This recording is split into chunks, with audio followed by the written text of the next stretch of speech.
to ask a question. I have a question. After that dissertation, it seems like a trivial question. Why was the anointing spoon the only thing that survived?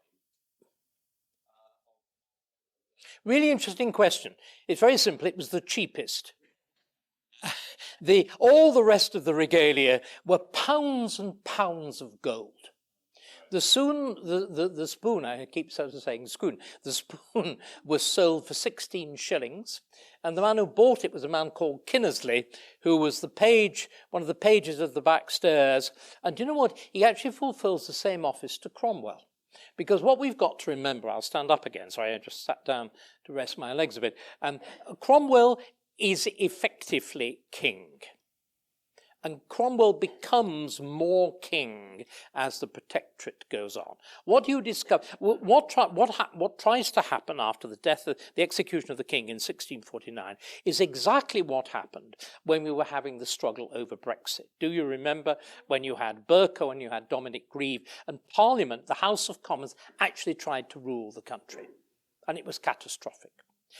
Instead, then, of course, there was the added factor that you not only had Parliament, you had a very, very powerful standing army, and Cromwell is the greatest, there's no doubt whatever, Cromwell is the greatest general in English history.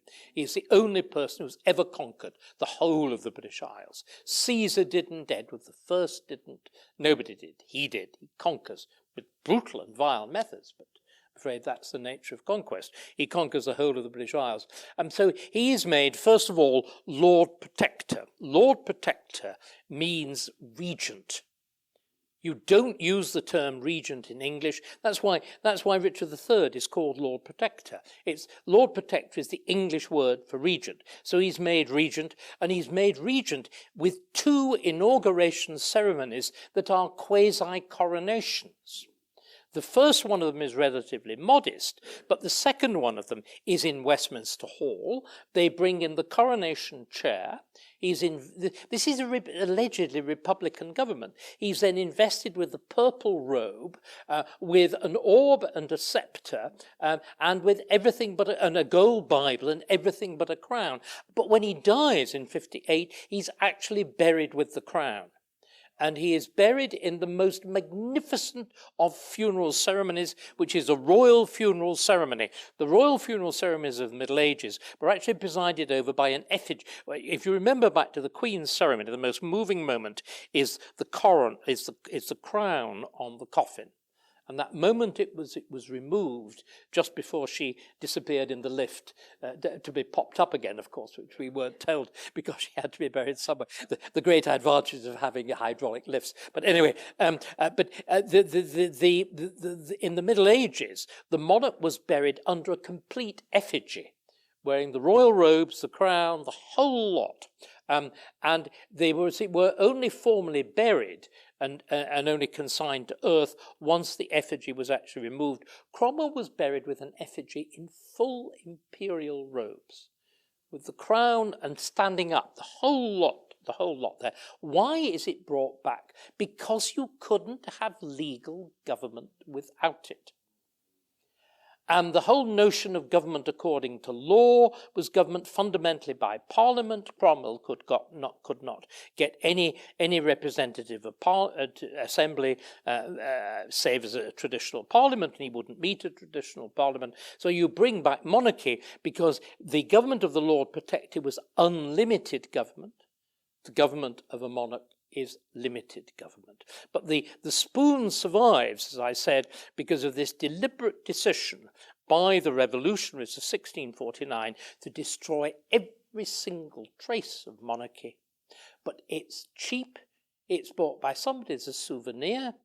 He gets the same job under Cromwell, and when the king comes along, he thinks, oh, well, I'm going to get a bit of reward for this, aren't I? And you can see them in 1660-61. They decide to remake the whole lot. They know what they've got to remake, but there's a conscious attempt at regaining things. So pictures that survive from the royal collection, tapestries that hadn't been sold off, and the little spoon and 2 swords. But the great jewels, they all go. Privy Council, a couple of days after the Queen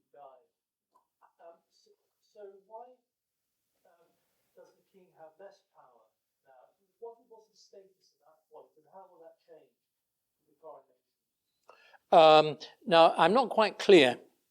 The Accession Council, the Accession Council's got a complicated history.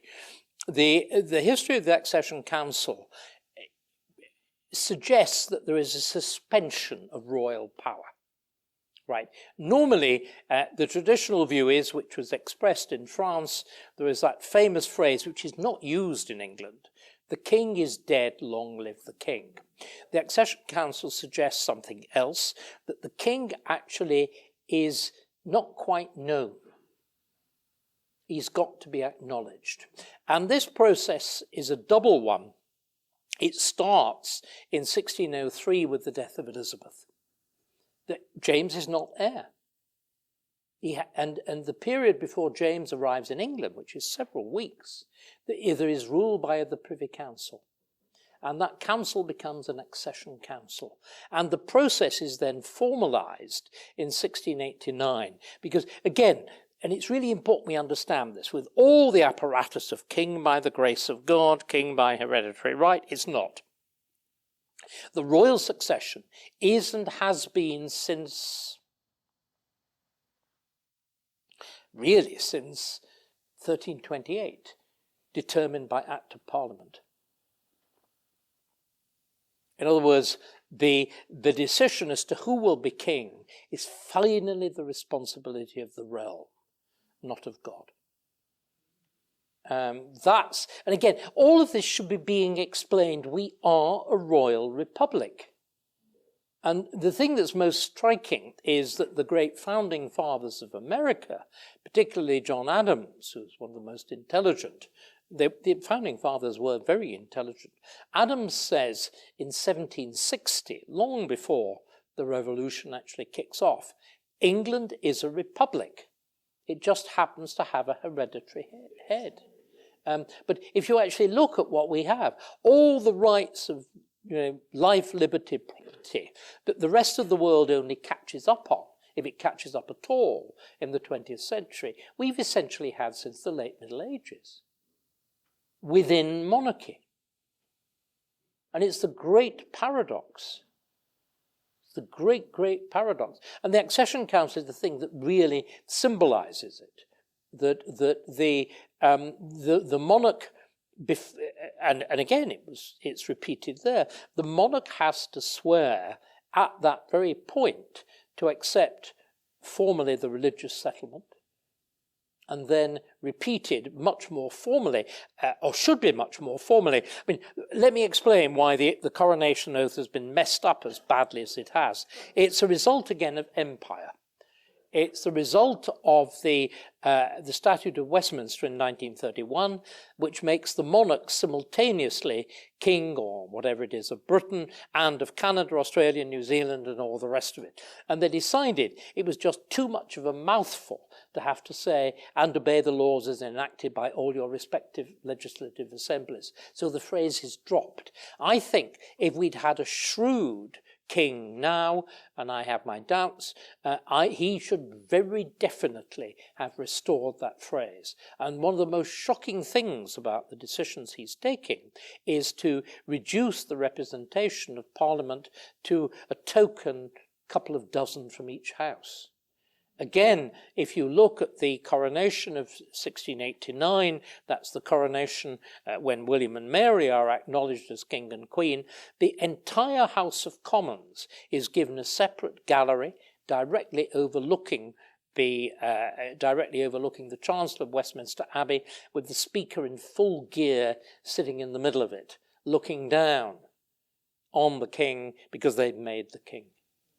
And again, the problem, you see, once you've actually decided, and this again is Tony Blair with the no, it's more than laughable, it's awful, with the demotion of the whole, the sort of piecemeal deconstruction of our constitution with no principle to replace it with.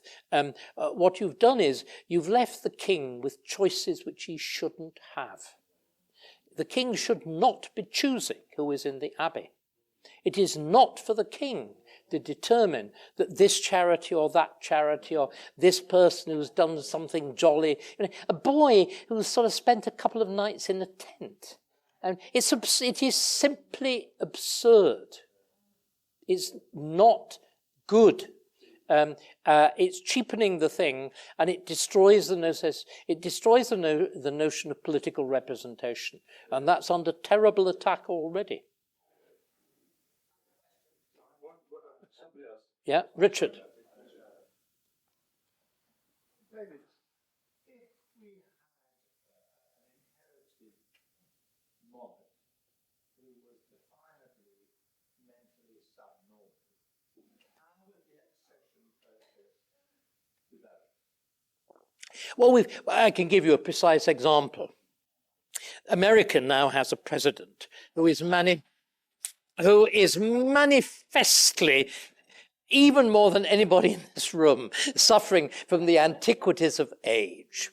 And there is bugger all they can do about it. We had a king who was manifestly unsuitable in 1936-37. It took 6 months to get rid of him. I mean, we have been incredibly good. I mean, one of the things one should boast about more is how good the English have been at getting rid of bad kings. I mean, it's a job with a very, very difficult 10-year record. The French always regarded as being savages. I mean, if you look in the Middle Ages, you get rid of Edward II, you get rid of Richard II, you get rid of Charles I. Charles I, a noble, distinguished man, but wrong-headed. You get rid of James II, who's a fool. In modern times you get rid of Edward VIII. The point is, in the days when we all acknowledged that general representative capacity of Parliament, you had a very ready means of doing it. Whereas, of course, America finds itself bound within the straitjacket of a written constitution. If you actually look, the answer to the problems of hereditary succession is, could you have worse choices than the last 2 American presidents? No, I'm being really serious about it. The processes of democratic, and again, what is it's tragic that this has happened in America. If you look more honestly than it's fashionable to do at the founding fathers in America, they are profoundly aware of the problems of democracy. They know democracy is a deeply flawed, like Churchill, two cheers for democracy. They are profoundly aware of its flaws and dangers. They're not, this is the great difference between, or one of the many differences, between the French Revolution and the English one. They're profoundly aware of the dangers of democracy. And that's why the original American Constitution, the Electoral College for president was real. It was intended to debate the result, not just to ratify the result. Similarly, we all forget this. The original American Senate is not directly elected. The original American Senate is only elected by, I can't remember which constitutional amendment it is, after the First World War. Up to that point, the Senate is nominated by the legislature of each state, the 2 senators. So it's a highly quasi-aristocratic way of running things. And the thing that is the most striking is, the great Anglo-French revolutionary Tom Paine, when he goes back to America under Washington, denounces America as essentially just a revived version of the Georgian monarchy, which it is. Anybody who's been into Congress, you look at it. Why does anybody know what the administrative officer of the House of Representatives is called? No, but the speaker actually is a sort of American equivalent of prime minister. It nearly happened here John Bercow tried to make it happen. It's not laughable. It's exactly what the potential of the office is. In the same way, Speaker Lentil in the Long Parliament made the office of Speaker quasi the chief executive, but and Pelosi, particularly played that kind of role. But the administrative officer of the House of Representatives called the Sergeant at Arms. No American can pronounce it. The Sergeant at Arms. You ask them, why isn't Sergeant at Arms the representative? And what they all say is, we don't know. The answer is because the Sergeant at Arms is the representative. Is the administrative officer of the English House of Commons. Thank you, David. I have one more question, which may be a controversial question. Oh, I hope so. I have always thought, if you think, why should the Queen, the late Queen, be the Queen? And why should King Charles be King Charles? And that is because of the divine right of kings. Or queens. But what it seems that you are arguing is that there is no divine right of kings. It is by the will and acquiescence of Parliament. That's correct. Which is interesting because that is foreign to the way I have always thought of the monarchy. But you're wrong. But you see, what is clever about it is that at the same time that the reality is that the royal succession is entirely by act of Parliament, at the same time you've cranked up the ceremony. And the ceremony is always cranked up at moments of crisis. So when you dethrone Richard II, what do? You jazz up the whole ceremony of consecration. You have a legend that Richard, of course, being a terribly bad king, but nevertheless he was an anointed king, he had had a vision in which St. Thomas Becket had appeared to him and told him that there was a holy oil blessed by the Virgin, which was buried wherever it was, and an eagle with an ampulla and whatever, but only could be put on the head of a true king. And you know what? They managed to find it just in time to put on the head of Henry IV, who replaces Richard. Similarly, when at the beginning of the 20th century, when, of course, monarchy is really fundamentally, we've suppressed this. Monarchy hangs by a thread in England between about 1900 and 1917. The reason I'm a commander of the British Empire and all of this nonsense is that in 1917 there's a complete rejigging of the monarchy because there'd been the Russian Revolution. That's the first cousin of George V.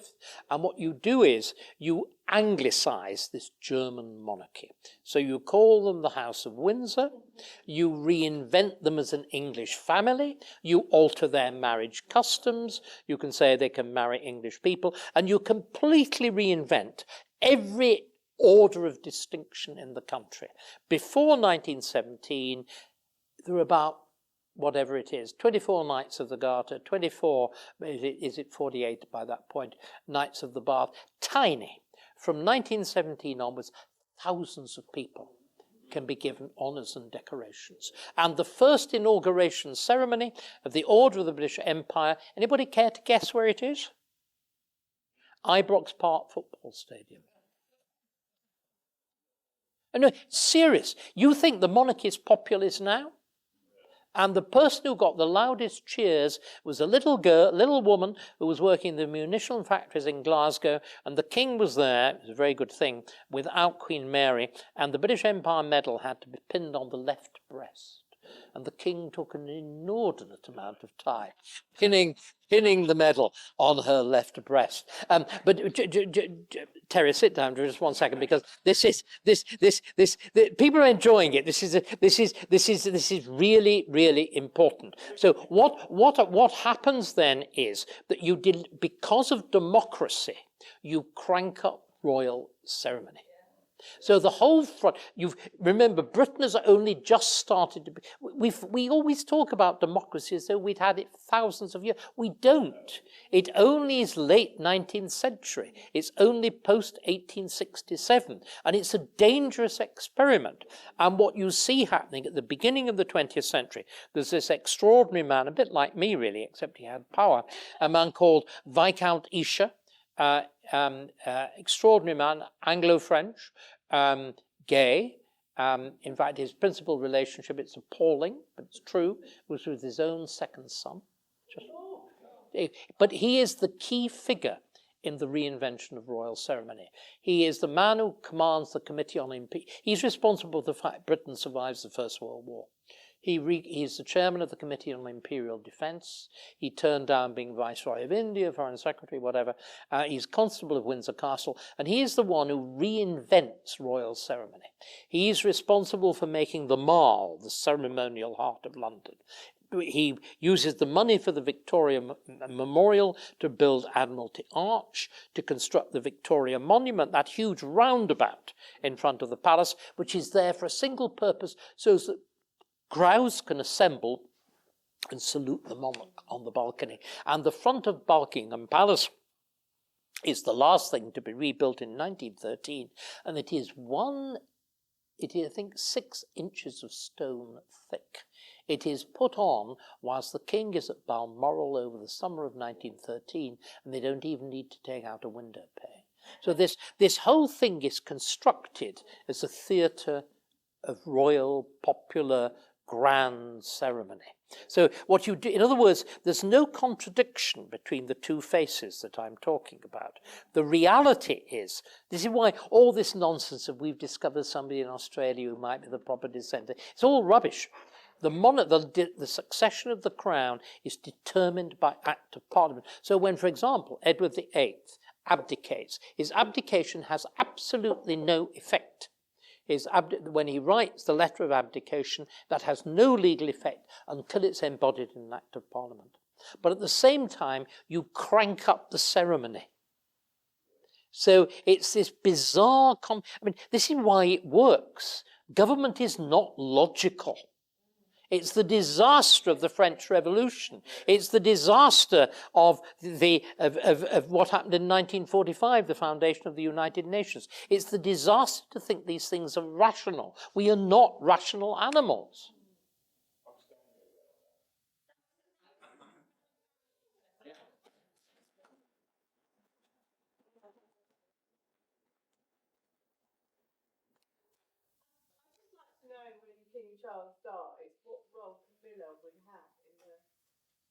Sure, she'll be just queen.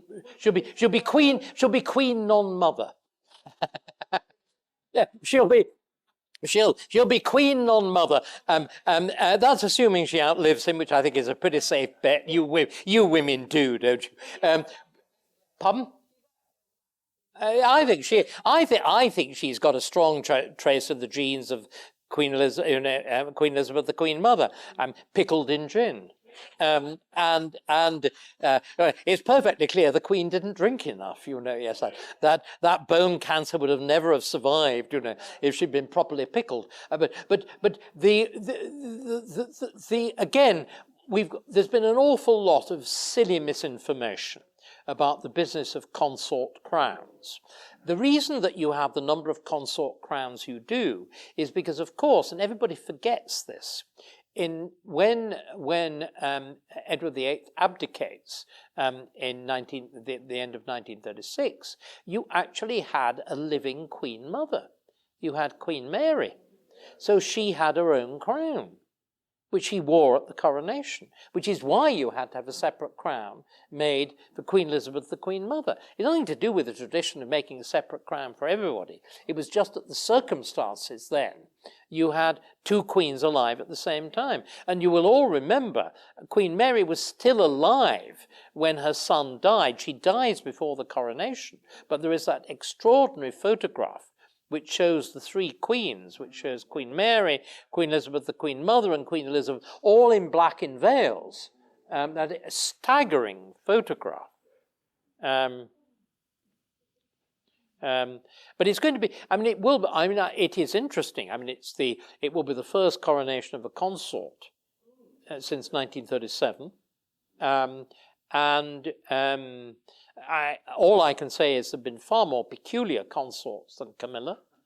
That the history of the royal family in marrying funny women is a very, very long one. I mean, if you actually look at the Queen, she has a direct descent, if you believe the genealogy, from the Prophet Muhammad. And being deadly serious, the Duke of the, let me get this right, where am I now? The first Duke of Clarence. In fact, both the Duke of Clarence and the Duke of Lancaster, they are the sons of Edward III, marry children of Pedro the Cruel of Castile. And he has, as virtually every Spanish monarch at that period had, he has Jewish and Islamic blood. So you know the king. You know, he's very fond of boasting about being defender of faiths. He could almost certainly claim to be Caliph of the faithful.